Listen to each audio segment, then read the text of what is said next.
इख्तियारात 12 बजे लोगों के 12 बजेंगे। कल से पेट्रोल और डीजल महंगा होने का खदशा, हतमी मंजूरी वज़ीर आज़म इमरान खान देंगे। पेट्रोलियम कीमतें पहली बार 150 का फिगर क्रॉस कर सकती हैं। पेट्रोल महंगा होने से महंगाई मजीद बढ़ेगी।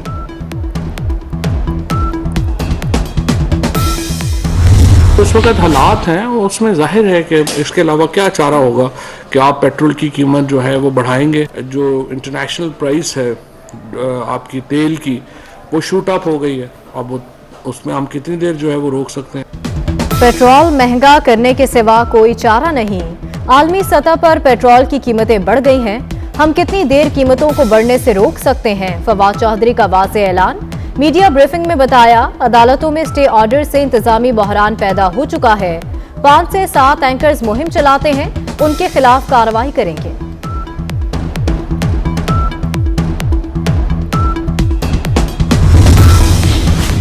वज़ीर आज़म के आने से पहले लाहौर में बड़ी सियासी हलचल। जहांगीर तरीन ग्रुप का अहम इकट्ठ। ओन चौधरी की जानिब से अरकान के एजाज में शाया।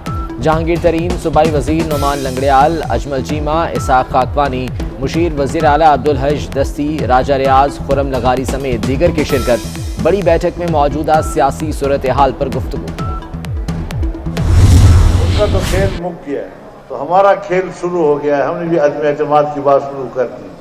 ये मुल्क हमारा है, ये किसी का जागीर नहीं। इस मुल्क के हम मालिक हैं कि फिर मालिक कब्जा छुड़ाना चाहता है। और अगर दिफाई पॉलिसी मजबूत होती तो कम से कम हमारे परवेज खटक को दे देते। उनका खेल खत्म और हमारा शुरू हो चुका है। मुल्क के मालिक हम हैं और हम कब्जा छुड़ाना भी जानते हैं। अदम एतमाद के जरिए हुक्मरानों को घर भेज देंगे। मौलाना फजलुर रहमान की ललकार। बोले, आइन को छेड़ना मुल्क को तोड़ने के मुतरादिफ होगा। दिफाई पॉलिसी मजबूत होती तो परवेज खटक को भी अवार्ड मिलता। अमीर तरीन मुल्कों में भी गुर्बत बढ़ी है, यानी जो गरीब, जो निचला तबका है वो पिसा है इसमें। बहुत ज्यादा लोग हैं जो बड़े अच्छे अच्छे लाइफ स्टाइल गुजार रहे हैं और जीरो टैक्स देते हैं। खबरदार कर रहा हूं कि हम आपके पास पहुंचने वाले हैं, क्योंकि हमारे पास डेटा बड़ी तेजी से आ रहा है उन लोगों का। अमीर तरीन मुल्कों में गुर्बत बढ़ी, पाकिस्तान में कम हुई। खैबर पख्तूनख्वा में गुर्बत कम करने पर वोट मिले। वज़ीर आज़म इमरान खान का इस्लामाबाद में तकरीब से खिताब। कहा, 22 करोड़ में से सिर्फ 22 लाख लोग टैक्स देते हैं। टैक्स ना देने वालों पर हाथ डालेंगे।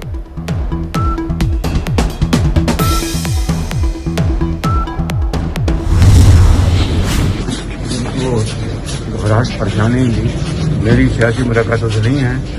जो मुल्क की तबाही की है, मस्जिद की तबाही की है, महंगाई, बेरोजगारी में पाकिस्तान की तारीख में कभी इतना इजाफा अब हुआ है।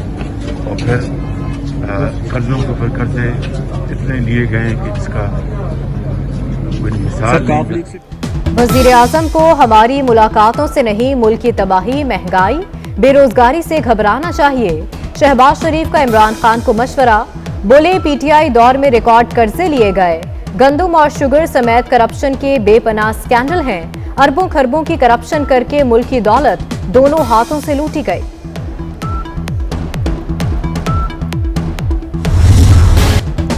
वफाकी हुकूमत का नवाज शरीफ के डॉक्टर से बराह रास्त राबते का फैसला। डॉक्टर लॉरेंस और डॉक्टर शॉल को खत लिखकर साबिक वज़ीर आज़म की मेडिकल रिपोर्ट तलब की जाएंगी। इससे पहले अटॉर्नी जनरल शहबाज शरीफ को खत लिख चुके हैं।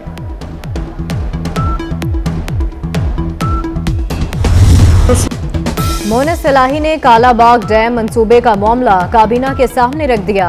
बोले, वज़ीर आज़म साहब, मामले पर काबीना कमेटी बनाई जाए। इमरान खान और वज़रा ने तजवीज़ की मुखालफत कर दी।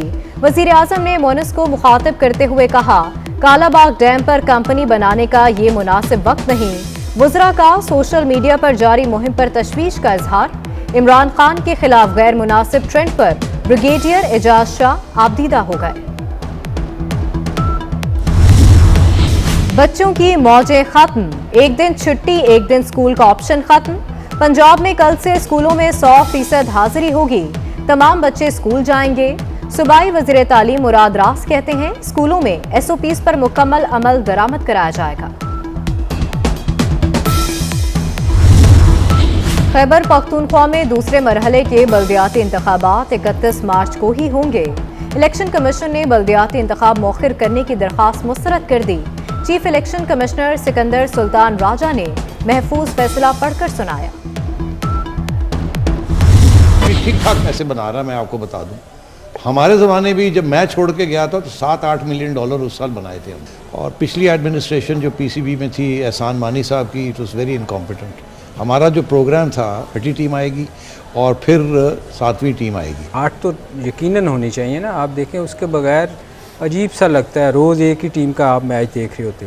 सियालकोट, फैसलाबाद, और दुख होता है कि उनकी टीम नहीं है। सबसे बड़ा फैन बेस था इन दो टीमों का। मेरे दौर में पीएसएल 70 से 80 लाख डॉलर कमा रही थी। साबिक चेयरमैन पीसीबी नजम सेठी की 24 न्यूज पर पीएसएल हंगामा ट्रांसमिशन में गुफ्तगू।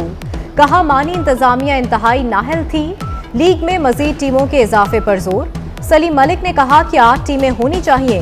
मिसबाउल हक बोले सियालकोट और फैसलाबाद अब भी लोगों को याद हैं।